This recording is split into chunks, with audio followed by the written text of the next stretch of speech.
प्रकरणाची मला काही कल्पना नव्हती. काल दुपारी मला ज्यावेळेस फोन आला पोलीस अधिकाऱ्यांचा की असं झालेलं आहे, त्यावेळेस मी त्यांना स्पष्ट भाषेत सांगितलं मला आता तुमच्याकडनं कळालंय, काय असेल ते रीतसर कारवाई करा, ज्यांनी चूक केली असेल त्याची सजा होऊ द्या, जे काही कायदा असेल तर कायद्याप्रमाणे होईल.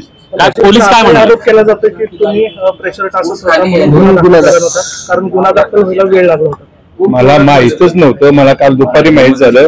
आणि जो गुन्हा फिर्यादी आहेत ते जर चौकीत गेलं गुन्हा दाखल करायचं म्हणलं तर कोण नाही म्हणू शकत नाही. कोणी सांगा बाबा आम्ही म्हणलो फोन करून आपण गुन्हा दाखल करून. 21 तारखेला हा गुन्हा घडलाय. 21 तारखेला गुन्हा घडल्यानंतर बातमी कुठंच बाहेर येऊ दिली नाही. 24 म्हणजे काल तो गुन्हा दाखल झालाय. बोललं जातं विरोधी पक्षांकडून की आमदारांचा भाऊ होता म्हणून हे सगळं प्रेशर क्रिएट केलं गेलं. अजिबात नाही. आम्हालाच माहित नाही, कुणालाच माहित नाही, त्यांनाच माहित काय घडलं ते. ज्यावेळेस काल फोन आले त्यावेळेस माहित झाला विषय घडलेला. पोलिसांनी काल फोन केला तेव्हा पोलीस नेमकं तुम्हाला काय म्हणाले? मला निरोप असा आला तुमच्या बंधूंच्या विरोधात आणि त्यांच्या मित्रांच्या विरोधात गुन्हा दाखल झालेला आहे, एवढंच मला सांगितलं. दादांशी काय बोलणं झालं का तुमच्या? नाही, ह्या विषयावर. बंदूक कसं काय आली सर त्यांच्याकडे? बंदूक कसं काय आली त्यांच्याकडे? हजर झाले की आम्ही हजर झालो. मी सांगितलं मला ज्यावेळेस कळलं मी स्पष्ट भाषेत सांगितलं की तुम्ही जायचं चौकीत जाऊ, जे कोण आपले अधिकारी असेल त्यांच्याकडे जाऊन हजर व्हा. तुमच्या मतदारसंघात काय नेमकी घटना घडली, कधी घडली, माझ्या घटनेबद्दल माहिती घेतली? नाही, एक सांगतो. मला ज्यावेळेस कळलं मी स्पष्ट भाषेत सांगितलं. मला माझं एक पत्रकार आहे काल सोनवणे म्हणून आमचे पुढारीचे, त्यांनी फोन केला बाबा असं घडलं, तुमचं काय म्हणणे. मी स्पष्ट भाषेत सांगितले तू बिनधास्त सांग, माझं स्पष्ट सांगले चुकीचं काम कोणी केलं असेल तर मी कधीच हस्तक्षेप करणार नाही. मग तो माझा भाऊ असू किंवा माझा मित्र असू किंवा कोणी असू, माझा इतिहास आहे अख्ख्या तालुक्याला माहितीये. मी चुकीचं काम माझ्या घरच्यांनी केलं तरी कुणाला सोडत नाही, मग तो कोणी असू द्या. बंदुकीचा परवाना आहे का त्यांच्याकडे? बंदुकीचा परवाना का? त्याच्याकडे बंदुकीचा परवाना नाहीये आणि त्याच्याकडे बंदूक नव्हती.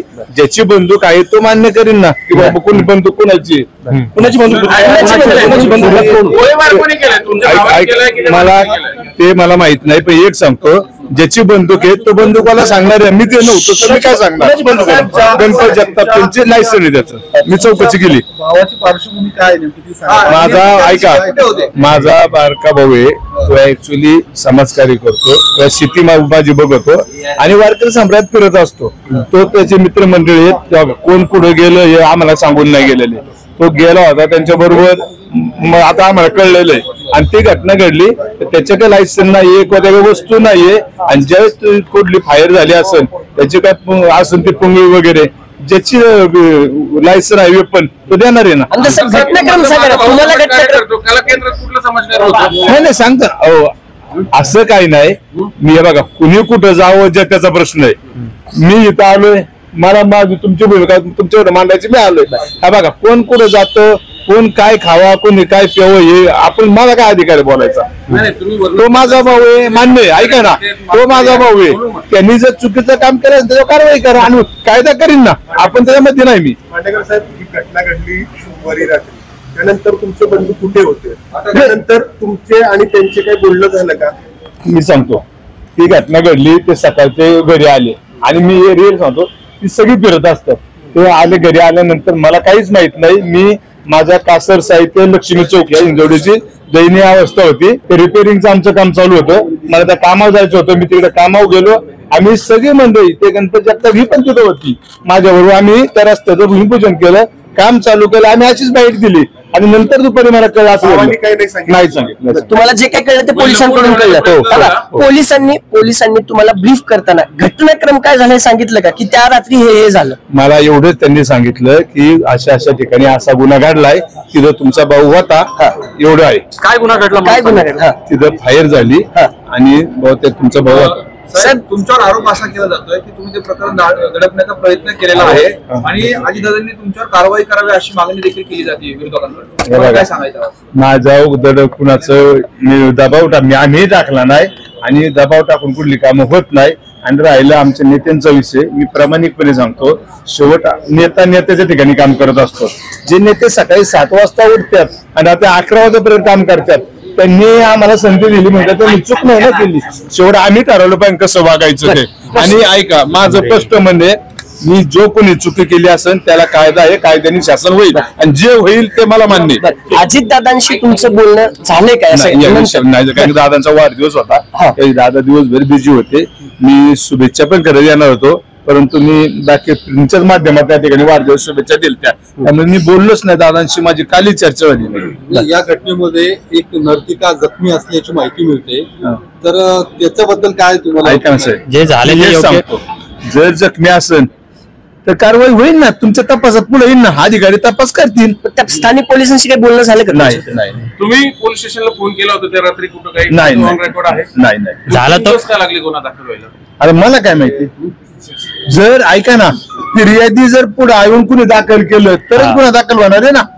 तुम्ही स्वतः तर प्रिंट मीडिया जाऊ शकत नाही, CI पण जाऊ अशी शकत आहे नाही. आमदार साहेब, बरं, ऐका. झाले तिथे गेले होते, त्यांनी त्या नर्तिकांचे नाही, नाव नाही. पण रेकॉर्ड केले की इथं काही घडलं नाही. प्रकरण मग ऐका ना दाबण्याचा साहेब, प्रयत्न झालेला मग तो आहे. त्यांचा विषय ते तपास बंधू कार्य आहेत, त्यांचं पण ऐका, प्रश्न तुमच्याकडे तो येतो. त्यांचं तपास कार्य आहे, त्यांचं त्यांना माहिती, मला याबद्दल काही माहिती जी घटना घडली आहे नाही.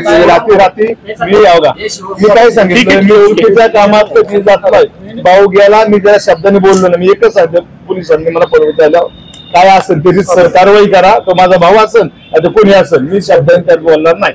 ओके, ठीक आहे. आणि ज्यावेळेस मॅनेजरला ताब्यात घेण्यात आलं त्यावेळेस त्यांनी असं सांगितलं की आम्ही घाबरत होतो तक्रार देण्यासाठी, म्हणून आम्ही पुढे आलो नाही. त्यांच्यावर काही दबाव होता का? त्यांना त्यांनी सांगावं कोणाचा दबाव होता काय, माझा फोन झाला काय, त्यांनी सांगावं. भांडेकर साहेब, पहिलं- पहिलं बंधू कला केंद्रावरती जातात अधूनमधून, हे काही तुम्हाला कल्पना होती? नाही नाही, मला नाही तालुक्यात कुणालाच नाही. जे ऐकलंय ना, आम्हाला सगळ्यांना शॉक बसला. मी आत्ताही कीर्तनात होतो, मी 2.5 तास कीर्तनात बसलेलो आहे आणि मी कायमच कीर्तनात बसलो, सगळ्या जगाला माहिती. मी तिथे बसलो होतो ज्यावेळेस मला लोक सांगाय, पण लोकांना वाटतंय हे कसं काय बोलावं, कारण ते होऊच शकत नाही त्यांचं म्हणणे. त्यांच्या मित्रांनी त्यांना तिथं नेलं, ते बळजबरीने आता बघा, नेलं, कोण काय बारीक सांगता नाही आहे बघा, नेलं. मी ह्या माताचा आहे, कोण बारीक नाहीये, कोण उचलून न्यायला. शेवट मित्र असेल का कोण पुढे जातो त्यांची चूक आहे ना, त्यांनी त्यांचं ठरवलं पाहिजे कुठे जायचं कुठे नाही. भावाला फसवून गेलं तिथं काही असं काय नाही. साहेब आता काय झालंय, मी जर हे बोललो तर समाज मान्य करीन का? लहान मुलं नाही ते. हे बघा, माझं स्पष्ट म्हणणं आहे, जे आहे ते आहे, तो त्यांच्याबरोबर गेला ही त्याची चूक आहे. घडलेला प्रकार चुकीचा घडला, 100% कारवाई व्हावी. बघा, जे घडलंय ते चुकीचं आहे, ते निंदनीय आहे. मी त्याचं समर्थन करणार नाही. जे काय कारवाई असेल ती पोलीस स्टेशन संबंधित यंत्रणा करतील, तो मला मान्य असेल. विरोधक आरोप केले होते, ते किती दिवसांपासून एकमेकांना ओळखतात, ज्यांच्यासोबत तुमची ऍक्च्युली बोलणी होती? जे मित्र गेले ऍक्च्युली त्यांची आणि आमची मैत्री, आणि ते उपसरपंच होते, मी तालुका अध्यक्ष होतो, मी जिल्हा परिषद सदस्य झालो. त्यांचे माझे संबंध आहे पूर्वीपासूनचे. आता या राजकारणामुळे त्यांची ओळख झाली असेल. रोहित पवारांचं म्हणणं आहे, रोहित पवारांनी केलं. त्यांनी पण विरोधकांनी यावरती कशा पद्धतीने भूमिका मांडली? आता विरोधक त्यांचे ऐका ना, विरोधक त्यांची भूमिका मांडणार आहे, ते त्यांचं काम करते ना, आम्ही आमचं काम चालू आहे ना. आम्हाला काही एवढंच काम नाही, आम्हाला लोकांच्या समस्या आहेत. माझ्या 3 तालुक्याचा मतदारसंघ आहे. मला रोज मी सकाळी 7 वाजता माझ्या लोक भेटायला येतात, मी रात्री 1-1:30 वाजेपर्यंत लोकांना भेटत असतो. तेव्हा मला अशा फालतू गोष्टी पुन्हा टिप्पणीत वेळ नसतो. आणि नेत्यांची शिकवण आहे, विकास कामं करायची, विकास कामाला प्राधान्य द्यायचे, आम्ही तेवढंच या करतो. प्रकरणामुळे तुम्हाला या प्रकरणामुळे तिथं फायरिंग झाली तर त्याबद्दल काय माहिती आहे का? म्हणजे अशी वेळ का आली तिथं फायरिंग नाही नाही, मला काही माहित नाहीये. मला तुमच्या मीडियाच्या माध्यमातून जेव्हा फोन आला त्यावेळेस कळलं. तुम्ही गांधी पेठे घालून नेतृत्व करता, वारकरी संप्रदायाचं तुम्ही आहे, तर हे असं वागणं कितपत योग्य वाटतं? चुकीचं आहे. आणि मी समर्थन करत नाही, चुकीचंच आहे. आमदार साहेब, तुमच्या भावाच्या कृत्यामुळे तुमची मानहानी झाली असं वाटतं का? ऐका ना साहेब, 2 भाव 4 भाव असं, एक चोर असतो, एक देव पण असतो. तरी त्याचं काम हे समजा ठीक आहे ना, काही चूक झाली, मला मान्य आहे, त्यांनी त्या चुकीचं प्रायश्चित्त शासन त्याला देईल. परंतु मी माझं काम करतोय, त्यांनी त्याची चूक झाली, मी माझं काम करतोय. मी आता पण सकाळपासून 4थ्या कार्यक्रमात होतो, मी माझं काम नाही सोडलं.